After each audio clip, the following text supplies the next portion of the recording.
Halo anak-anak, selamat bertemu kembali kita. Tentu Ibu berharap kamu semuanya dalam keadaan sehat ya dan tetap semangat dan tetap bersiap-siap untuk mengikuti kelanjutan dari pembelajaran kita ya. Oke, kita akan lanjutkan pembelajaran kita hari ini. Kita masih tetap membahas bab yang sama, lalu masih tetap membahas tujuan yang pembelajaran yang sama ya, yaitu poin ke-6. Jadi kita masih tetap membahas mengenai keadaan alam negara-negara di dunia. Dan untuk hari ini yang kita bahas adalah keadaan alam negara-negara yang berhubungan dengan negara Australia tentunya, ya. Oke, baik. Boleh kamu amati, boleh kamu perhatikan gambar peta yang terlihat di layar monitor kamu ya. Nah, inilah wilayah dari negara Australia yang merupakan satu-satunya negara yang mencakup satu benua, ya, atau satu benua yang mencakup wilayah satu negara saja. Oke. Nah, baik. Nah, ini bendera dari negara Australia, ya. Lalu ini lambang negara Australia, ya. Nah, baik, langsung kita lihat lokasi, ya, lokasi dari wilayah negara Australia yang tentu kita akan melihat dari segi letak astronomis dan letak geografisnya, ya. Nah, jadi kalau dari letak astronomis, ya, boleh kamu perhatikan di sini letak lintang dan letak bujurnya, ya. Nah, terlihat di situ bahwa letak lintang dari benua Australia ataupun negara Australia adalah 10 derajat 41 menit lintang selatan sampai 43 derajat 39 menit lintang selatan.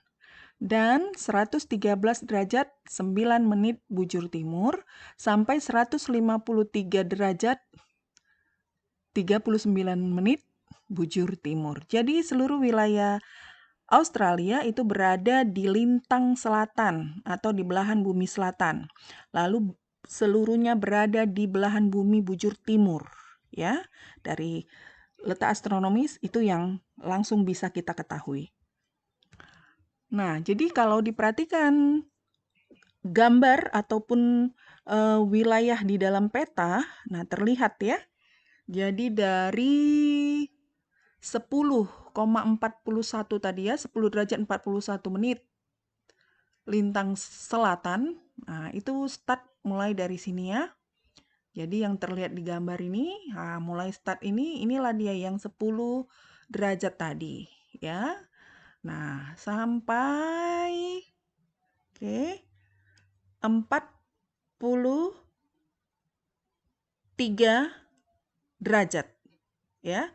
43 derajat, 39 menit tadi ya. Nah, lintang selatan. Nah, ini berarti ini paling bawahnya, batas paling bawahnya. Oke ya. Nah, lalu dari segi meridiannya yaitu 113. 113 berarti dari tepi ya sebelah barat ini terus sampai ke tepi sebelah timur yaitu 153 ya.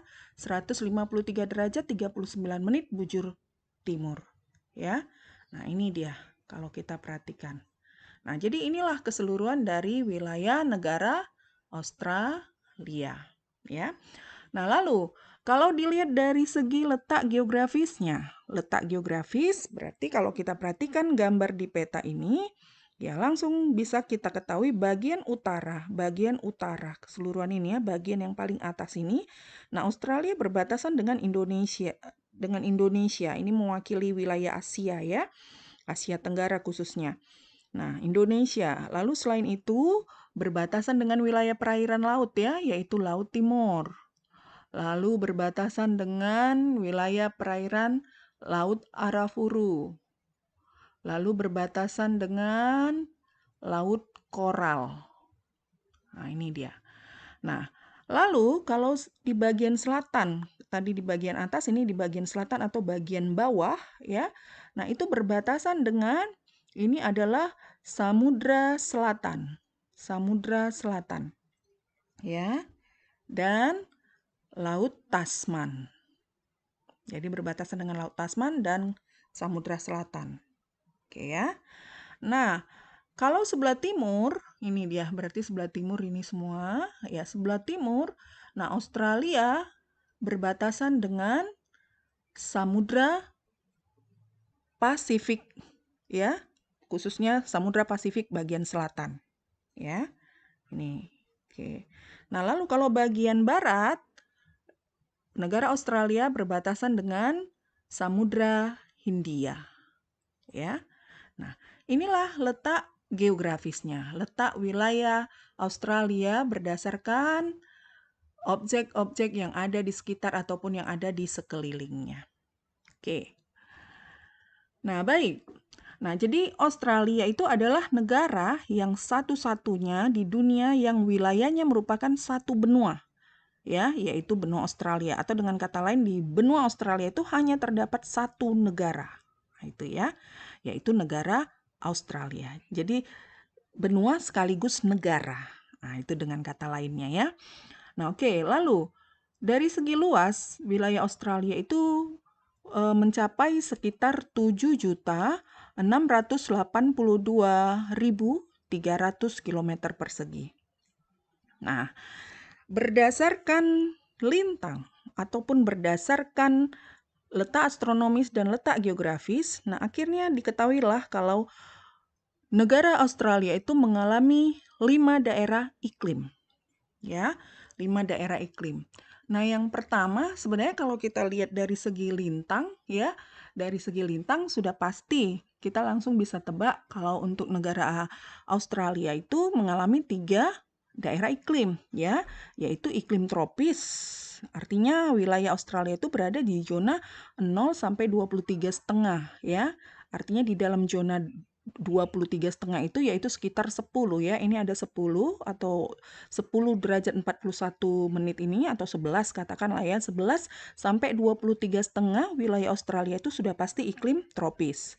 Lalu 23,5 sampai ke 35 ya, ataupun ya katakan 35 ke 40 itu transisi ke sedang memangnya. Nah, tapi itu sudah pasti mengalami iklim subtropis. Ya. Nah, lalu sisanya 40 atau 35 sampai 43 ya. Dari transisi ditambah memang zonanya sudah pasti ya 43.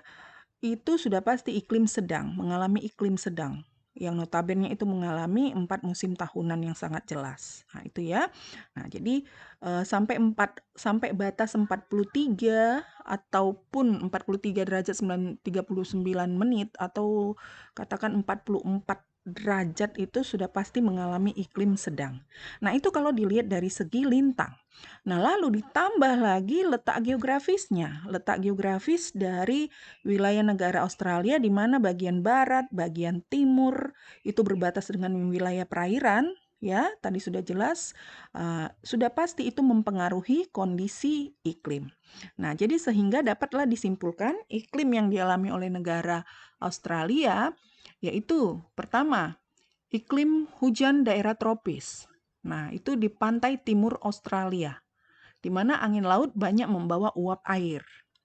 Nah, lalu yang kedua, mengalami iklim subtropis. Nah, itu terdapat di Australia Barat Daya, sepanjang pantai Australia dan sepanjang pantai Australia Selatan ya, sampai sepanjang pantai Australia Selatan. Nah, musim panas itu dipengaruhi oleh angin tenggara, tidak membawa hujan. Nah, sementara musim dingin dipengaruhi angin barat yang banyak membawa hujan. Nah, baik, itu untuk iklim subtropis. Nah, sementara untuk iklim laut sedang itu terdapat di bagian selatan dari Victoria dan Tasmania. Laut sedang ya, iklim sedang. Jadi iklim sedang lalu dipengaruhi oleh laut, jadi dikatakan iklim laut sedang. Nah, itu di bagian Victoria dan Tasmania yang banyak menerima hujan karena angin barat.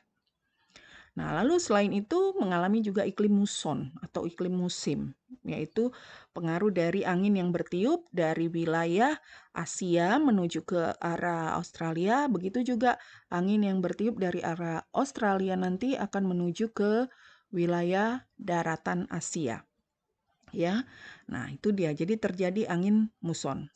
Nah, di mana pada saat angin muson ini ya, itu eh, keadaan ini nanti menyebabkan berhembus angin kering ya dari Australia Tengah ke arah ekuator. Nah, itu biasa berupa angin muson tenggara dikatakannya.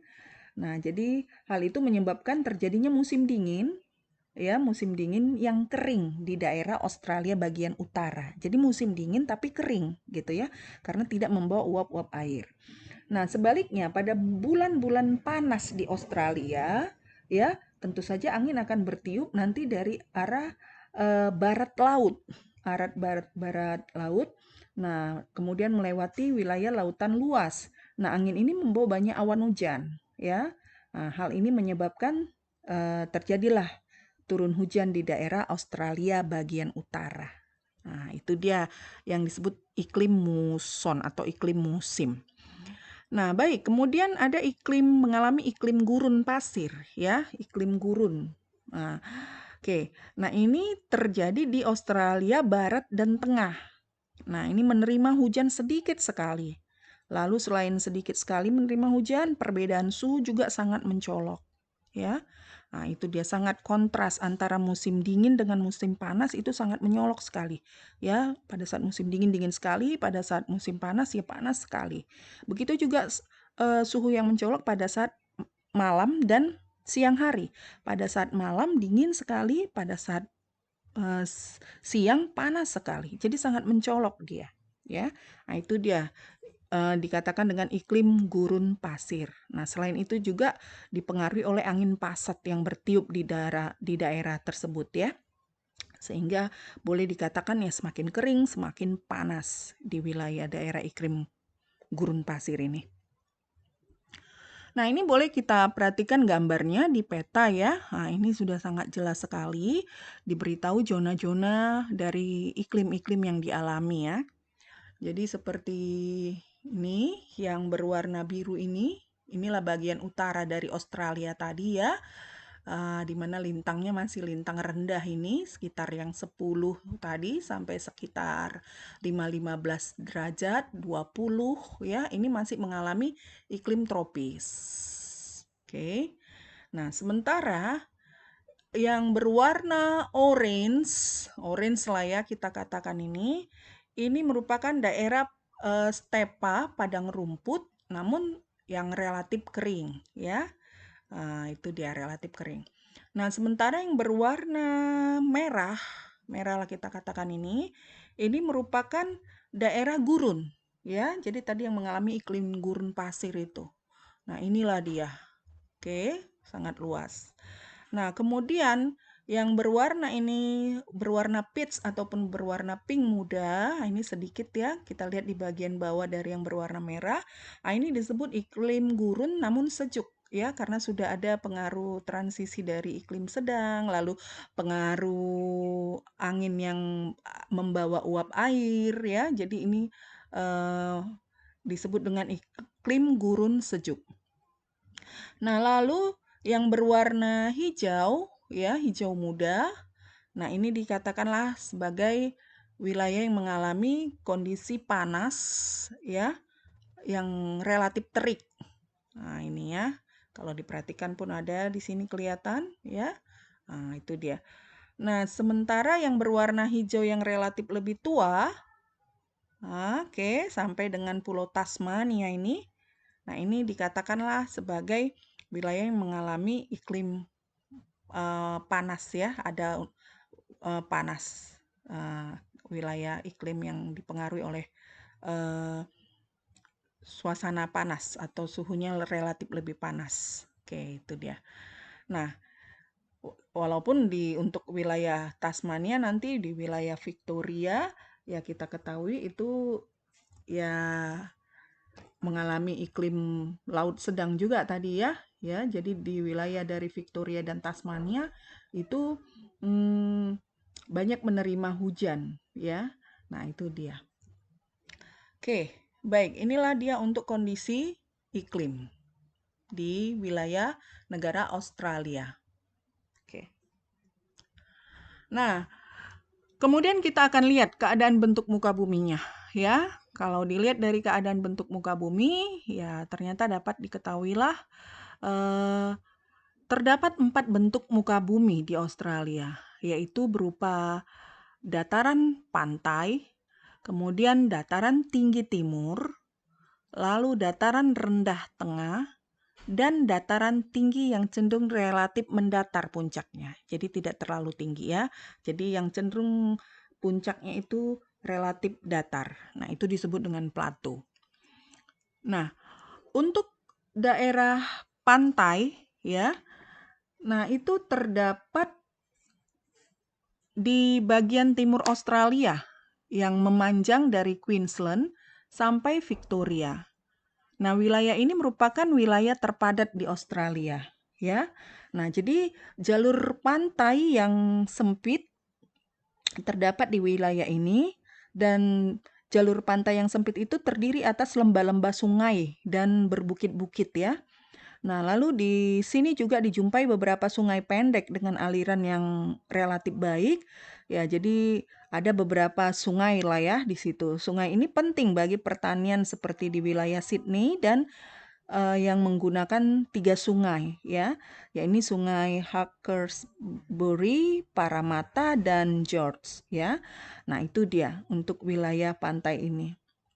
Nah, di sepanjang batasan daerah barat, selatan, dan utara, nah itu terdapat atau berupa paparan ya yang relatif lebar, tetapi sempit. Nah, di sepanjang pantai timur, khususnya di sepanjang pantai timurnya ya, nah paparan utara tersebut berupa bagian dari paparan Sahul yang boleh dikatakan digunakan bersama dengan Indonesia dan Papua Nugini.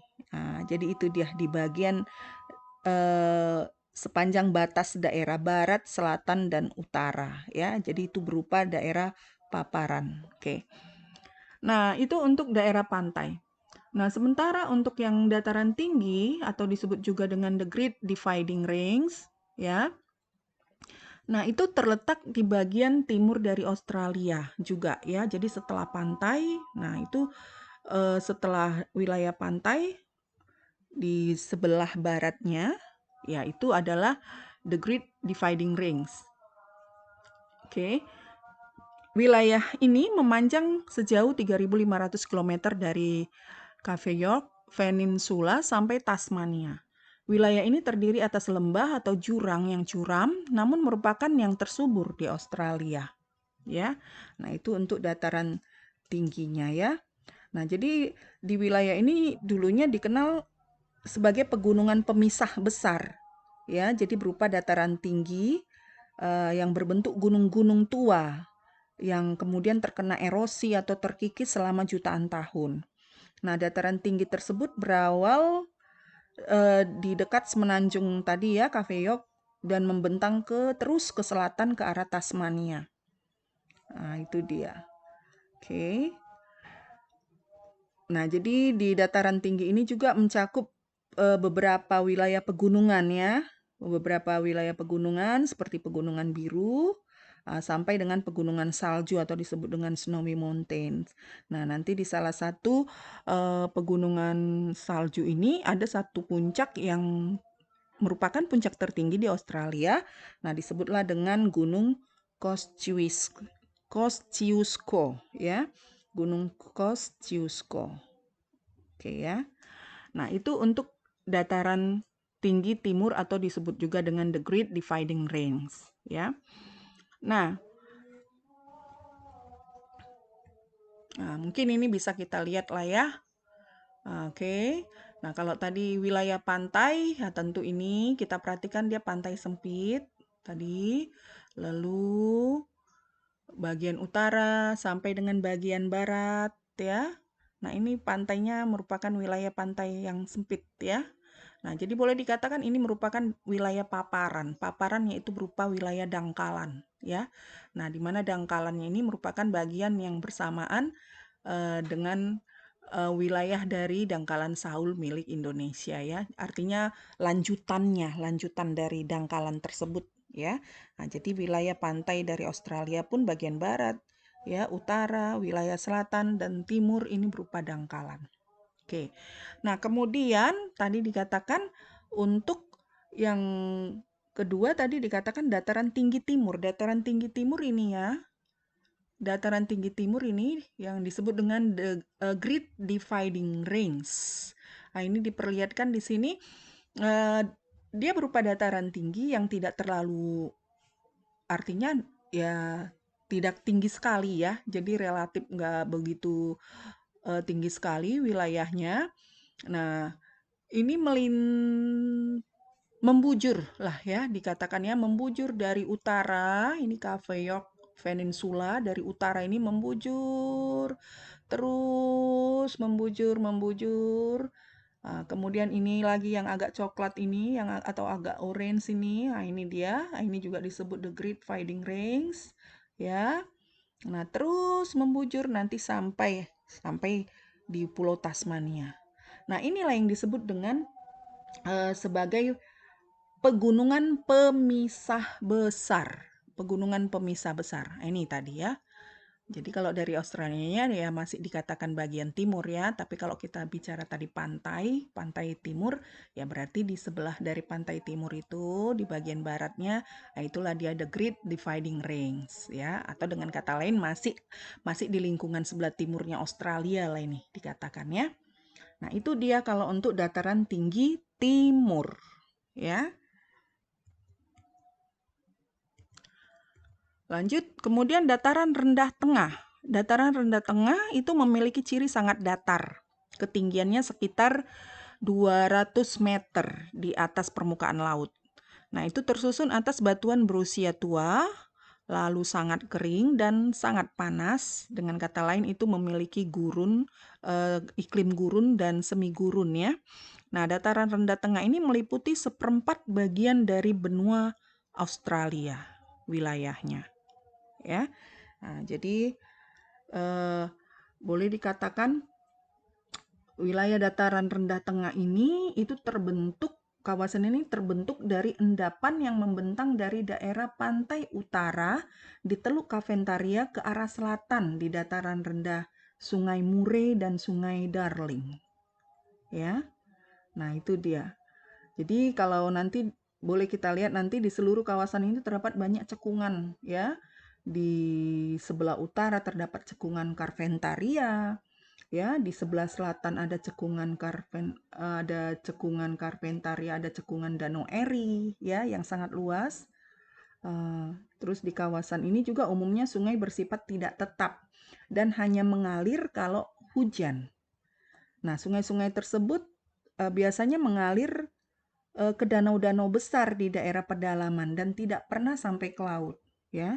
Nah, jadi Danau Erie itu merupakan danau terbesar dan merupakan danau garam tanpa air, ya. Nah, jadi kalau kita perhatikan ini, ya, ini tadi dikatakan bagian tengah ya, dataran rendah tengah yang membujur dari wilayah ini bagian utaranya ini dari wilayah Teluk Caventaria ya ke arah selatan. Ini kita perhatikan saja yang warna hijau ya. Ke arah selatan, dari atas ke bawah ke arah selatan. Udah. Terus sampai melewati ya. Artinya sampai Victoria ini kalau kita perhatikan. Jadi melewati atau melewati aliran sungai ini. Ini ada Sungai Darling. Ini Sungai Murray. Ya. Sungai Murray. Nah, dikatakan sungai-sungai ini semuanya itu bermuara menuju ke danau ya, wilayah danau. Nah, tadi dikatakan kalau sungainya itu bersifat tidak tetap dan hanya mengalir kalau hujan. Nah, itu ya. Nah, jadi ini dia, Sungai Darling, Sungai Murray. Oke, danau yang terbesar ini Danau Erie. Nah, ini ya. Danau Erie utara, lalu Danau Erie selatan. Oke, inilah danau terbesar di Australia. Nah, lalu yang berikut adalah plato bagian barat. Nah, ini mencakup sepertiga luas benua Australia, plato ya. Dataran tinggi di mana puncaknya itu rata, itu disebut dengan plato. Nah, kondisi iklimnya ini sangat kering dan semi kering, serta tersusun oleh batuan beku purba dan batuan metamorf. Sebagian besar plato barat ini merupakan gurun pasir dan kawasan luas yang tidak bersungai. Kebanyakan batuan yang membentuk plato tersebut mengandung endapan mineral penting seperti biji besi, intan, dan nikel. Ya, nah itu untuk plato ya. Nah, jadi di plato barat ini merupakan kawasan yang sangat luas ya. Jadi tadi dikatakan yang dulunya itu merupakan dataran tinggi tetapi kemudian dilanda erosi. Kawasan ini terdiri atas beberapa plato seperti plato Hammersley, plato Kimberley, dan plato tanah Arnhem. Ya, plato tanah Arnhem. Nah, jadi kawasan ini mencakup pegunungan-pegunungan yang sangat rendah ya. Jadi seperti pegunungan McDonald dan pegunungan Musgrave serta monolit atau batu besar raksasa yang disebut dengan Uluru dan Ayers Rock ya, Ayers Rock. Nah, jadi kalau kita perhatikan nih ya. Ini tadi yang dikatakan dengan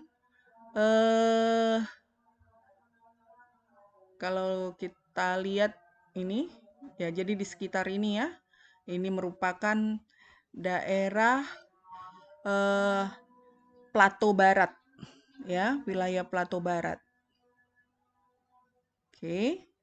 Nah, di mana di sini terdapat juga beberapa batuan endapan dan batuan beku ya, yang telah mengalami perubahan menjadi batuan metamorf atau batuan malihan ya. Nah, karena apa? Karena adanya tekanan dan suhu yang panas. Tekanan dan suhu yang panas. Nah, batuan metamorf itu adalah batuan yang telah berubah dari bentuk aslinya yang disebabkan oleh adanya pemanasan atau pemadatan. Ya. Nah, itu dia. Oke. Baik. Nah, itulah dia bagian barat ya. Plato bagian barat. Nah, ini tentu boleh kita lihat di sini ya, dari segi bentuknya. Lebih jelas terlihat di gambar ini ya. Jadi ini tadi berupa wilayah pantai yang sempit, yang berwarna hijau. Boleh kita perhatikan ini. Ya, jadi relatif sempit wilayah pantai yang berbatasan dengan wilayah perairan. Nah, lalu bentuk yang lainnya adalah berupa bentuk dataran tinggi timur. Dataran tinggi timur inilah dia disebut dengan Great Dividing Range. Nah, ini terlihat lebih jelas ya dibandingkan tadi gambar peta yang di awal. Nah, ini dia nampak sekali reliefnya. Ini the Great Dividing Range atau dataran tinggi timur. Lalu yang ini yang hijau yang di tengah ini, nah ini semua ya. Jadi yang membentang dari atau membujur dari Teluk Kaventaria. Terus ini bagian tengah ini lalu melewati atau terdapat Sungai Darling, Sungai Murai ya, Sungai Murai. Nah, ini dia tadi. Nah, kalau kita perhatikan ini daerah dataran rendah tengah ya. Lalu yang Plato Barat ya, wilayah Plato Barat. Ini semua lebih jelas yang ini ya. Ibu rasa lebih jelas yang ini harusnya Ibu tunjukkan tadi. Nah, ini terlihat Plato Barat yang dimana ada terdapat gunung tapi tidak begitu tinggi dan terlihat di situ ya tadi pegunungan McDonald, Musgrave sampai dengan yang pegunungan batu besar raksasa yang disebut Uluru dan Ayers Rock. Ini dia ya, Uluru dan Ayers Rock. Ini ya. Oke. Nah, jadi wilayah ini juga merupakan wilayah sekaligus dataran plato dan terhampar padang atau gurun pasir yang sangat luas. Terdapat gurun pasir yang sangat luas ya. Nah, ini dia. Jadi ada gurun pasir Victoria, Great Victoria Desert, kemudian Great Sandy Desert ya. Victoria besar ya. Oke, dan Great Sandy Desert. Nah, inilah dia ya, banyak terdapat wilayah gurun yang sangat luas di sini. Nah, itulah dia mengenai bentuk muka bumi dari wilayah negara Australia.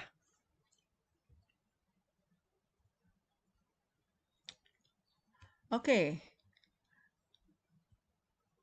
Ya. Nah, di sini ada kita lihat ya, wilayah pantai yang terdiri atas batu-batu karang ataupun hamparan karang ya di sepanjang pantai bagian timur ini ya. Kalau kita perhatikan, nah ini yang disebut istilahnya adalah dengan karang penghalang besar. Karang penghalang besar. Atau disebut juga dengan Great Barrier Reef. Ya, dan ini merupakan karang yang terbesar di dunia. Nah, ini kalau kamu perhatikan ya gambarnya ya. Nah, ini yang terlihat ini. Oke, tahu ini. Nah, jadi ini yang atau di gambar ini juga terlihat ya. Nah, jadi ada Great Dividing Range tadi. Nah, kalau yang ini adalah Great Barrier Reef. Great Barrier Reef atau karang penghalang besar. Ya. Oke, baik. Kalau yang ini disebut tadi kan pegunungan pemisah besar. Pegunungan pemisah besar. Kalau ini karang penghalang besar. Penghalang besar ya. Oke, baik. Itulah dia bentuk muka bumi ya. Bentuk muka bumi negara Australia.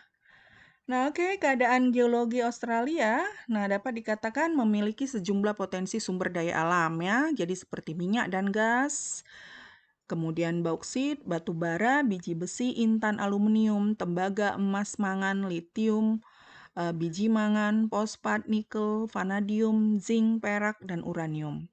Nah, produksi batu bara Australia itu merupakan yang terbesar kedua setelah Republik Guinea dan urutan kelima di dunia sebagai produsen aluminium.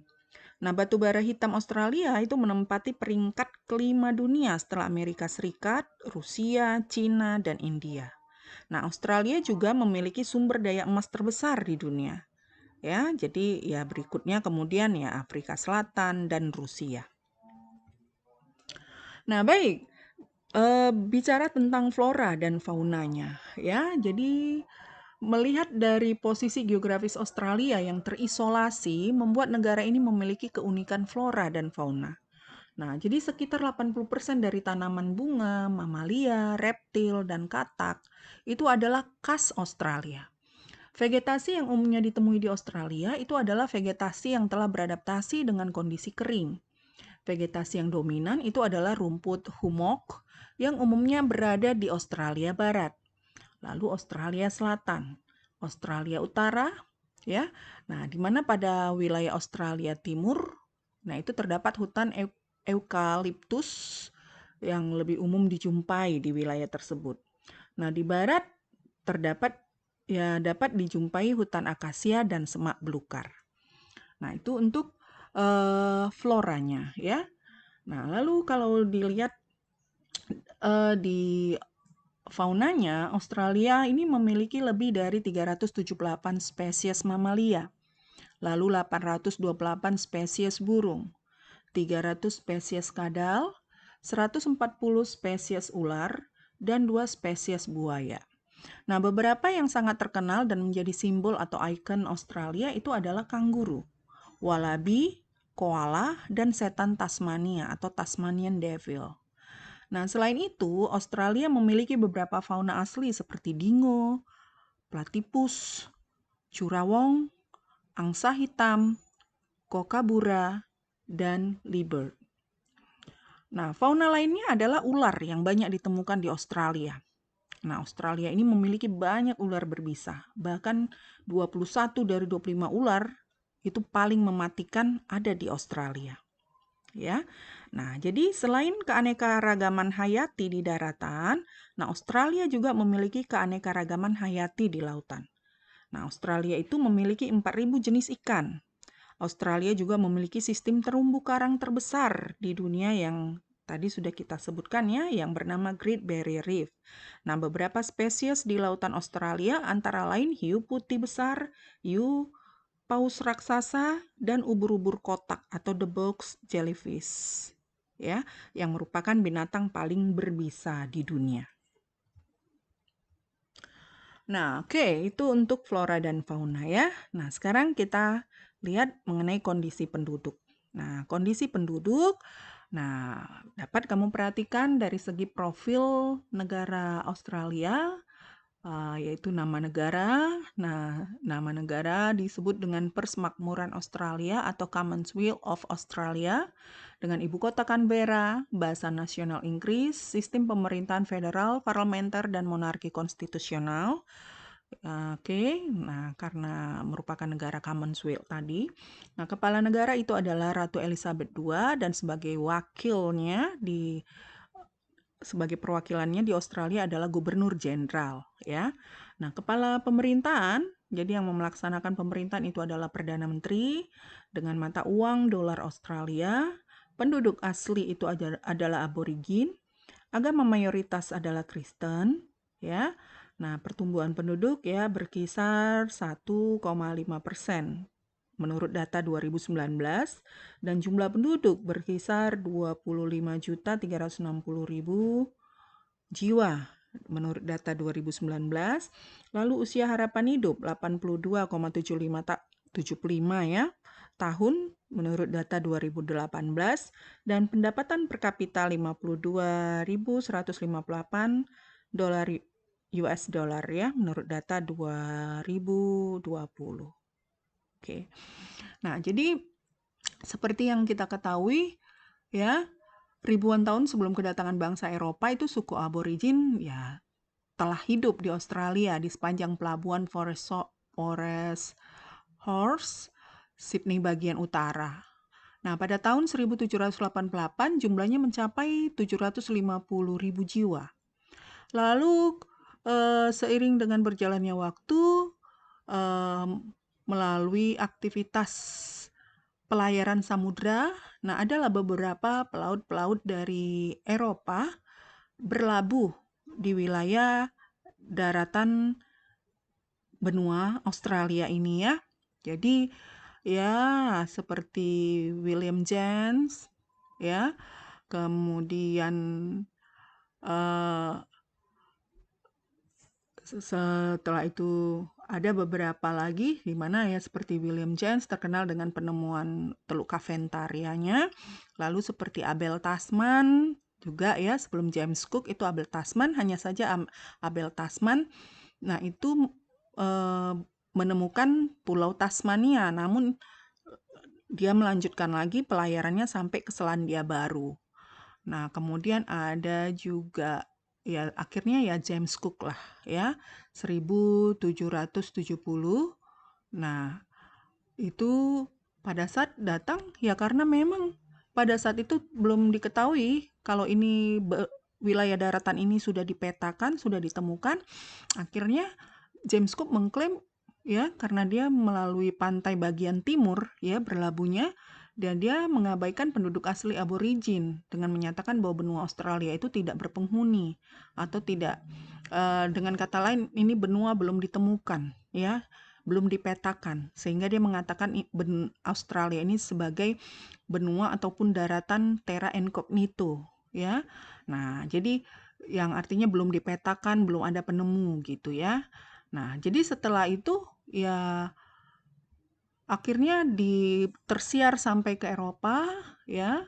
Nah, akhirnya berdatanganlah para pendatang dari Inggris yang membawa ya berbagai macam ya karena ya dijadikan juga pada saat itu sebagai tempat pembuangan para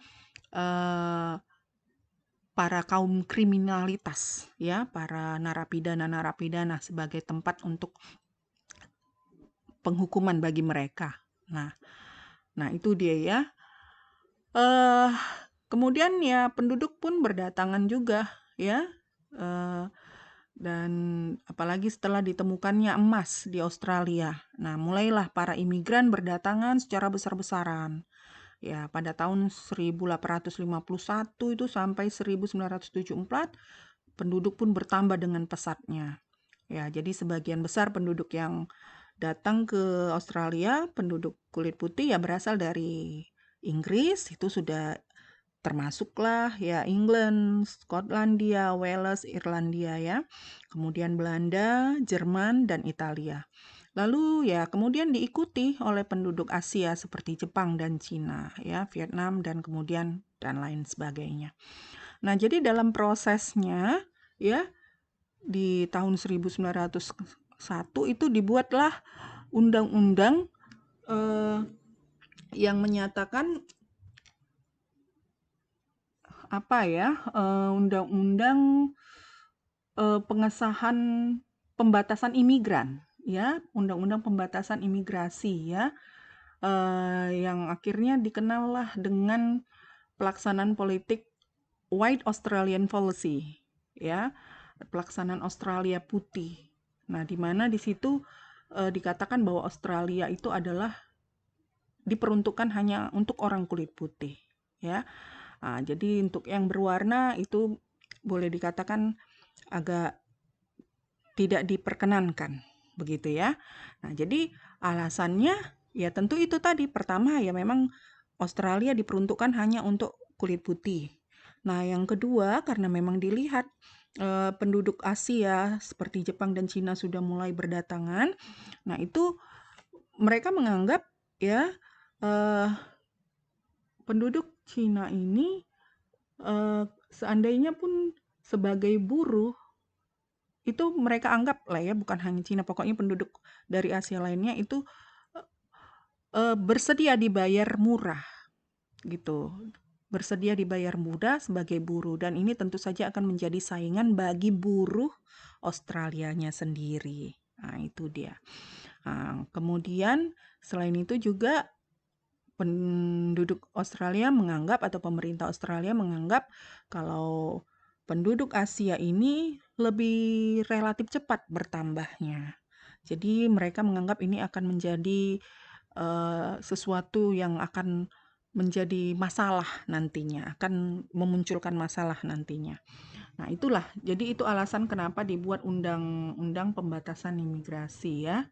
Nah, namun seiring dengan waktu, dengan adanya pergantian-pergantian pemerintahan, ya kebijakan ini pun akhirnya secara bertahap itu akhirnya ya hilang ya, diubah gitu.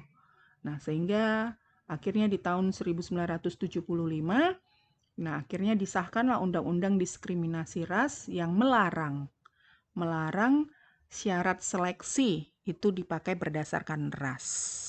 Nah, itulah kondisinya dulu ya untuk keadaan penduduk. Nah, oke. Baik, tapi yang jelas kita ketahui negara Australia merupakan salah satu negara maju di dunia. Ya, tentu itu tidak terlepas dari sumbangsi campur tangan usaha dari masyarakatnya, sumber daya manusianya yang memang berkualitas tinggi. Ya, nah oke. Baik, jadi inilah pembahasan kita mengenai keadaan alam dari negara Australia ya. Semoga apa yang dijelaskan, apa yang dipaparkan, kamu bisa memahaminya. Dan seperti biasa, tetaplah kamu usahakan untuk tetap menyalin hal-hal yang penting untuk kamu ingat dan bisa kamu ulang-ulang mempelajarinya ya. Nah, oke, baik anak-anak, sampai di sini dulu pembahasan kita. Salam sehat, tetap semangat. Oke, silakan melanjutkan pembelajarannya ya. Nah, oke, baik. Terima kasih untuk perhatiannya.